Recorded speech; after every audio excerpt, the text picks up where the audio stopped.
Hello, citizens. What you are about to see is a crime, or rather, a multitude of crimes. They are committed against ordinary citizens, taxpayers, innocent bystanders, children, women, and men in our country. In fact, they are the worst crimes imaginable. They meet the legal definition and can only be described as capital crimes!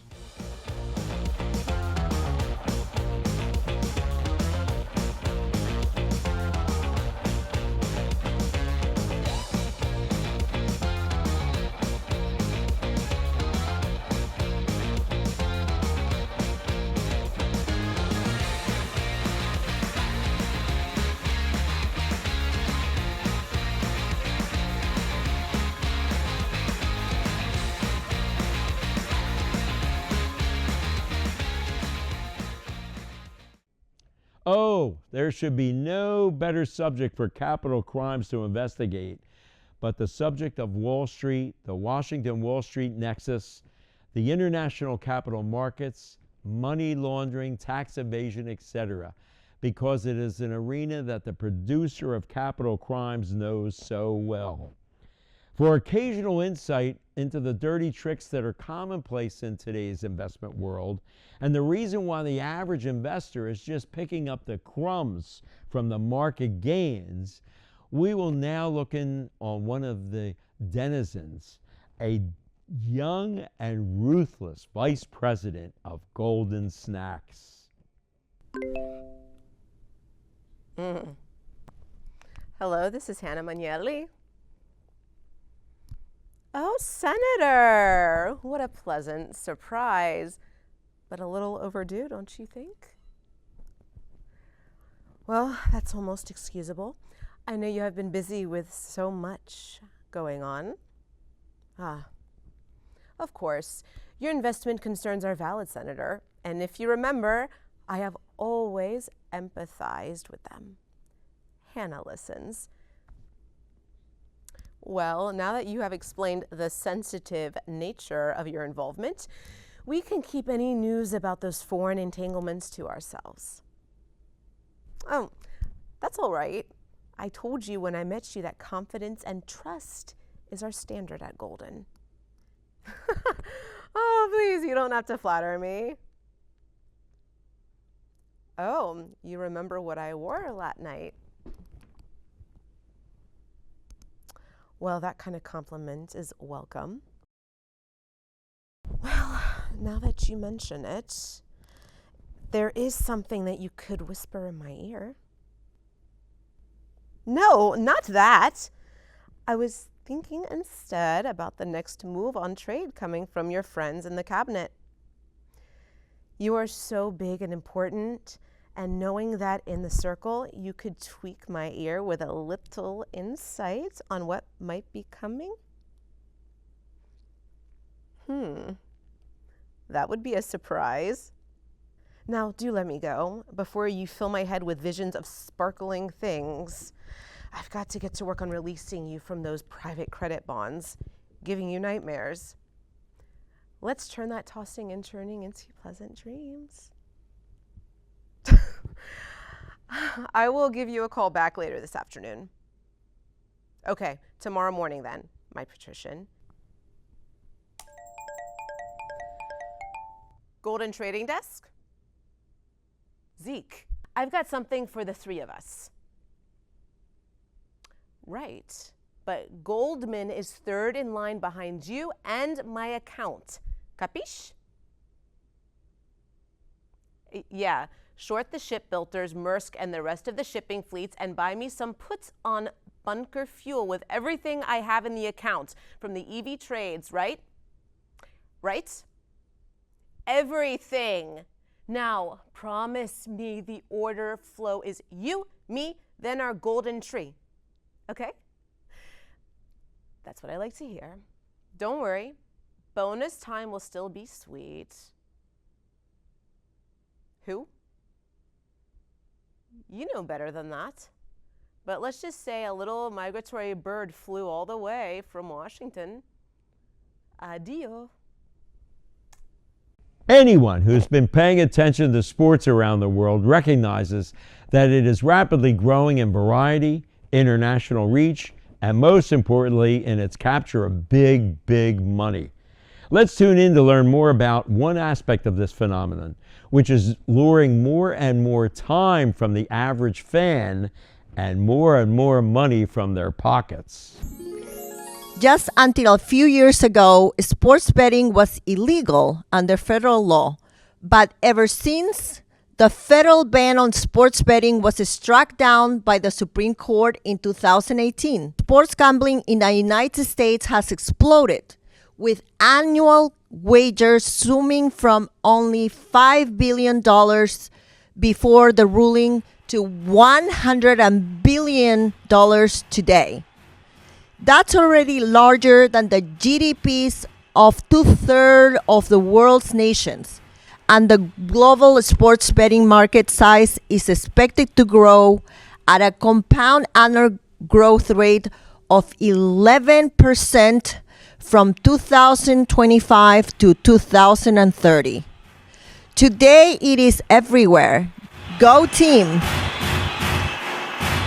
Now, where was I? Oh, yes. To their search of sports betting, supercharged by technology and free from all regulation. Professional sports leagues, the NFL, MLB, and NBA included, embrace gambling and sign lucrative marketing deals with betting apps like FanDuel and DraftKings.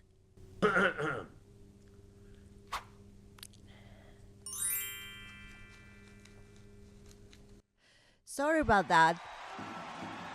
But to continue, again, using the technology of mobile devices and cell phones, fans and gamblers can place wagers on sporting contests of every conceivable type now, on games, tournaments, and contests taking place all over the world, and placing those bets from any corner of the globe.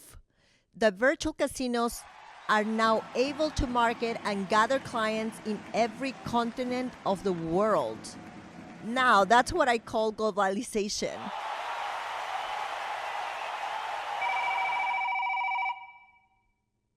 Forgive me, I will decline this one. Oh, sorry, but it's from Peru. I gotta take this call.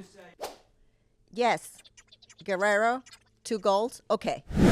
Just as importantly, it will no longer be a simple matter of putting money down on which competitor will win. No, indeed, as a modern technology has transformed sports betting into high-speed continuous stream of wagers throughout the game. Which player will score, how many touchdowns, will someone steal several bases, how many free throws will someone make. During this year's Super Bowl, people place bets on things from the result of the coin toss to the yardage of the next drive. From Kendrick Lamar's halftime, guess to how many times Taylor Swift is mentioned.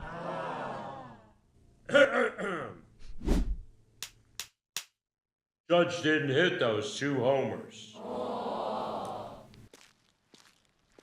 Of course, some things might still require an in-person appearance.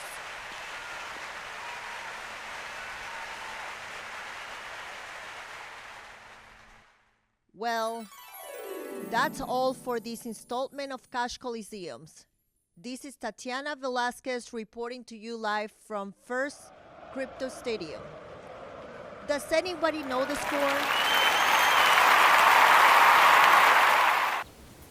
You know, we share this planet with millions of other species, but you would never know it from our daily consumption of news and entertainment. Fortunately, a member of our team of investigators at Capital Crimes is looking out for those who inhabit our lands, forests, oceans, and skies surrounding us, but which we overlook at our peril. Our distinguished scientist and veterinarian, Dr. Sarah Bentman, will now present one reason why our understanding and consideration of the welfare of the wildlife is essential to our survival. Robert, it is so nice to join you again on this Zoom call, as we always welcome the opportunity to share our research, which is often overlooked by the public, our government, and the media. And of course, we appreciate the generous contribution that your organization has made, along with our other donors that make our work possible. As you know, we study biological matters of consequence to the health of the general public, and recently we have devoted our lab to a careful examination of meat and the impact it has on our health, natural resources, and our planet's future. In fact, I have to deliver a small presentation later today. Robert, you know, commonly held but incorrect assumption about prehistoric man was that he was, by and large, a hunter, and his diet was mostly sustained by meat from those animals he killed.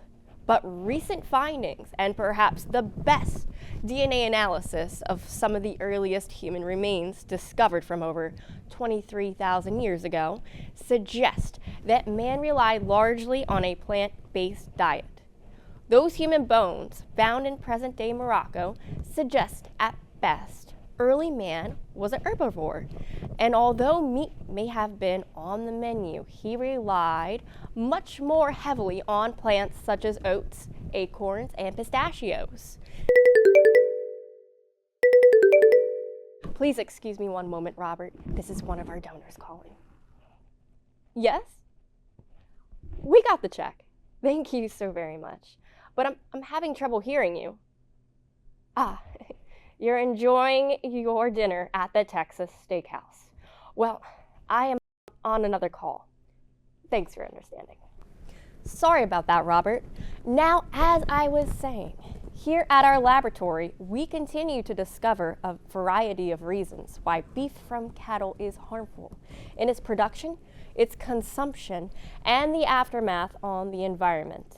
In addition to eating 30 to 50 pounds of feed per day, cattle drink vast quantities of water, around 20 to 30 gallons per animal each day. Please excuse me, Robert, but this is a really big donor. Yes? Yes. We will have those results soon.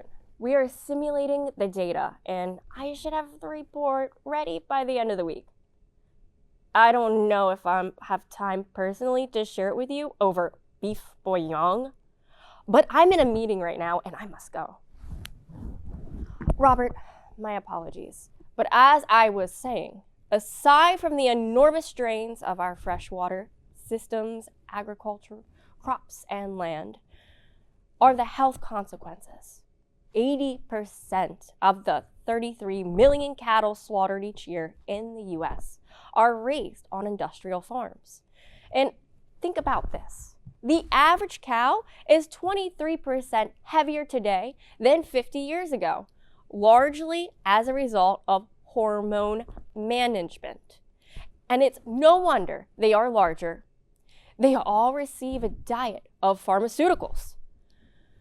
Industrial practices commonly inject Zilpetrol for weight gain, the antibiotics monosin and tylosin to ward off disease, and the steroids thromboline and estriado, which is a synthetic form of estrogen, and acetate, another synthetic growth hormone, are purchased at the supermarket and prepared on the stoves and the barbecues. These molecules are in turn all ingested by humans. Some pass through the body, but a substantial amount are retained in our organs and fatty tissues. And people wonder why they can't lose weight and why our nation is facing such an epidemic of obesity. The very proportions of beef they are consuming are filled with pharmaceuticals, promoting weight gain. Maybe our new HHS secretary could look into that issue. I can only hope that our research begins to persuade people that this is relatively new obsession with eating beef is destructive for their health and the planet at large. Robert, I'm afraid we'll have to cut this short for now. We have visitors here today, and my colleagues are calling as we're all being invited to lunch. Where else?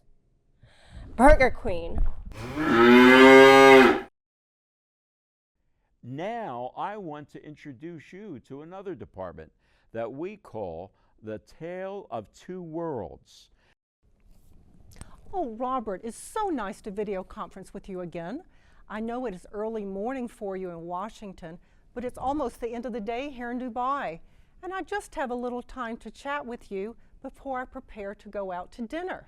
What are you up to these days? You caught me reading the most fascinating book. It's called The Haves and Have-Yots.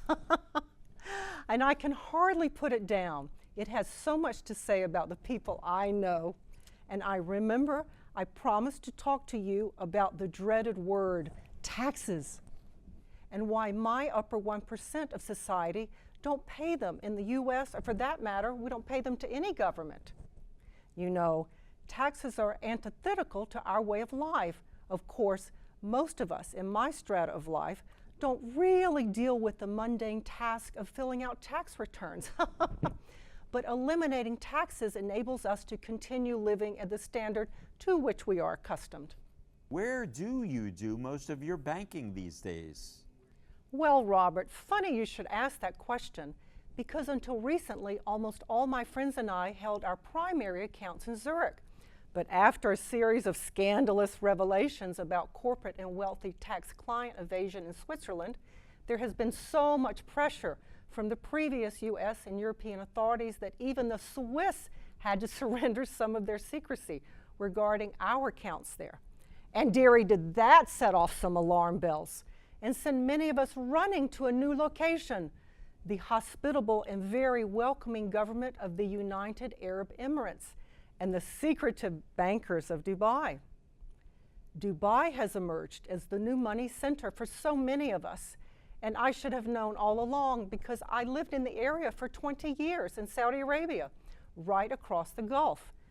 Now even the Saudis keep their money in Dubai because here the Dubai bankers understand the importance of customer service with secrecy and a smile.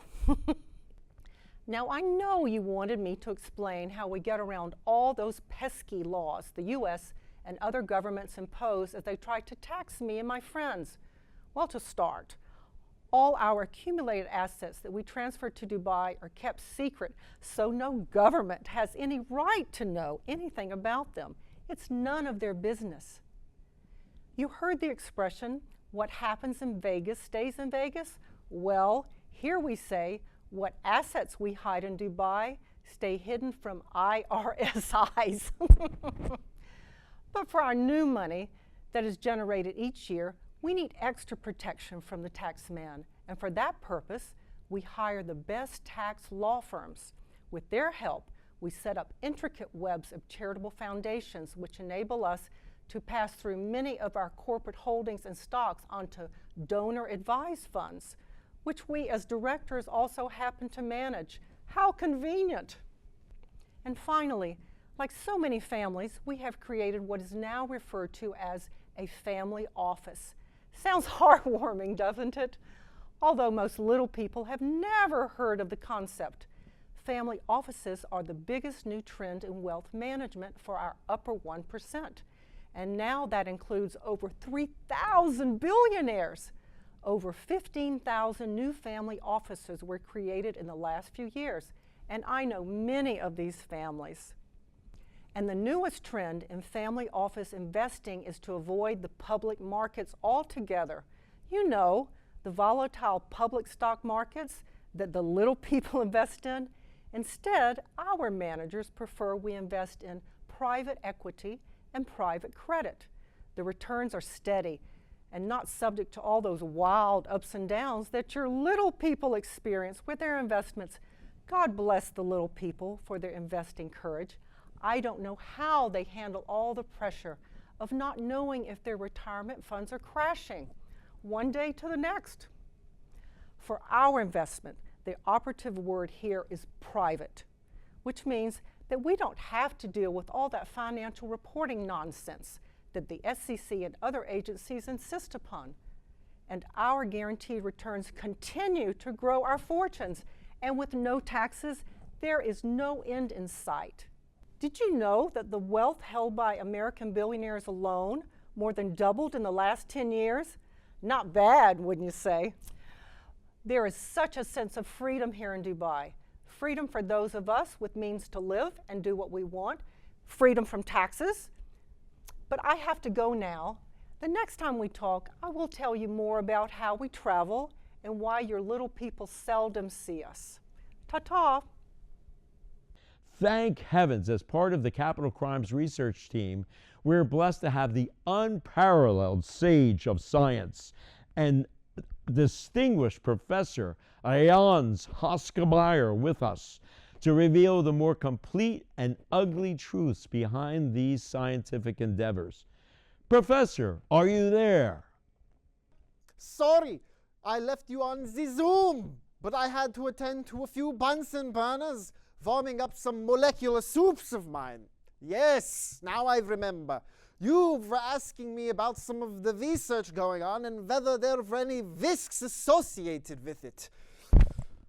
The answer is yes, absolutely yes. The risks are huge, but most of these fools don't realize it or just don't give a darn dissertation about it because much is at stake for them, despite the risks for the rest of us. But it is not enough to create new life forms on the Earth. The Mooncraft at our NASA Space Agency thought it would be a good idea to rendezvous with a passing meteorite. They called it Bennu. How cute. And grab some goo from its surface and return it to Earth.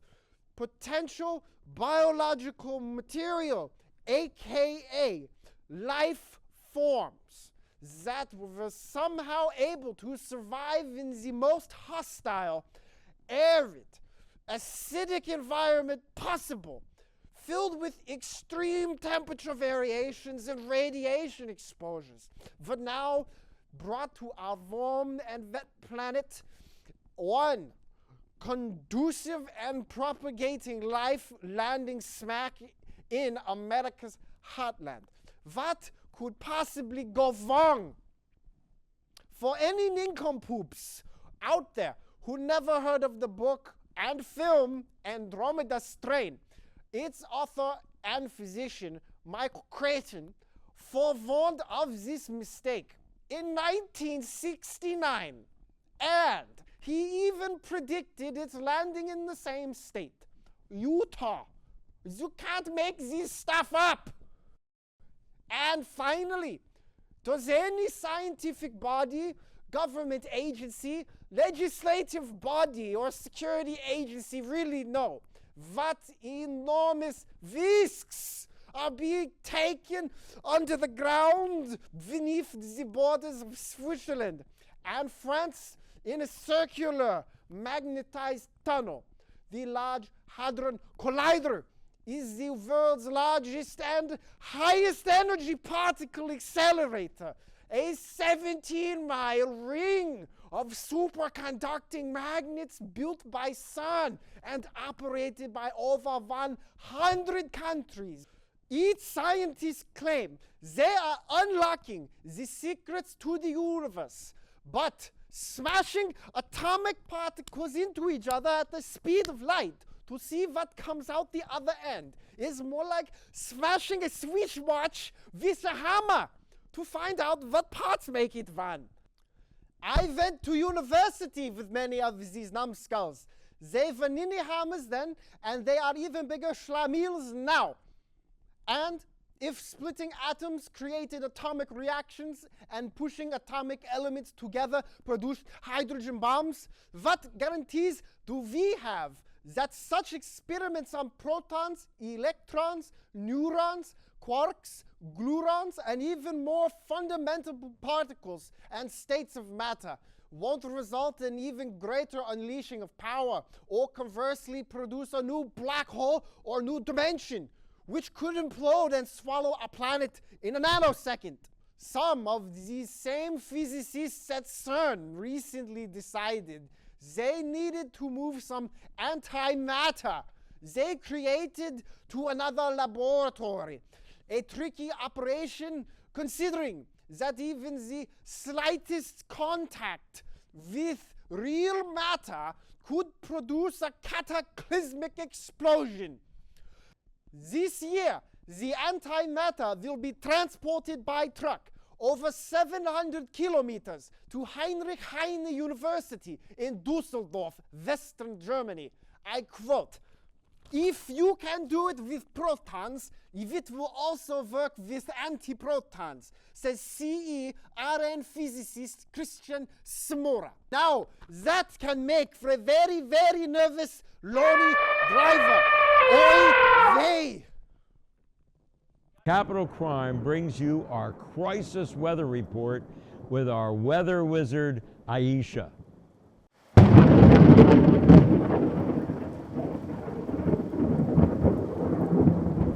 Thanks, Robert. Hello, everyone, and welcome to our Capital Crimes Crisis Weather Report. Next Tuesday, there could be rain, there could be wind. At Capital Crimes Crisis Weather, we call this type of system a cyclone bomb humidity torrent.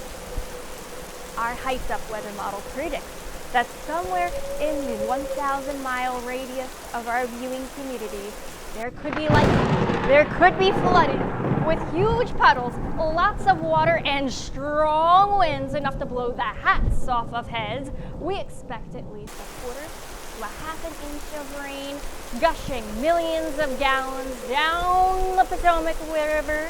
This is the kind of weather storm that will tear umbrellas from the fingers of little children and cause old people to moan and complain like they normally do.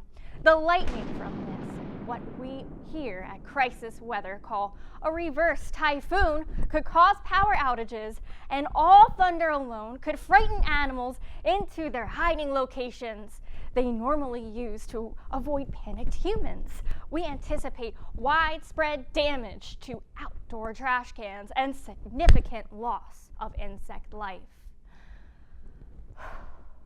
Robert, I almost forgot to update our audience on our read of our Crisis Weather Microplastic Index, which continues to climb this time of year, largely due to all the beach ball and frisbee activity. It is now at 94, which means it is definitely entering your sinuses and bloodstream if you are outdoors more than 10 minutes. So convertible drivers, get that top up. Well, that's it for this installment of Capital Crimes. See you next time.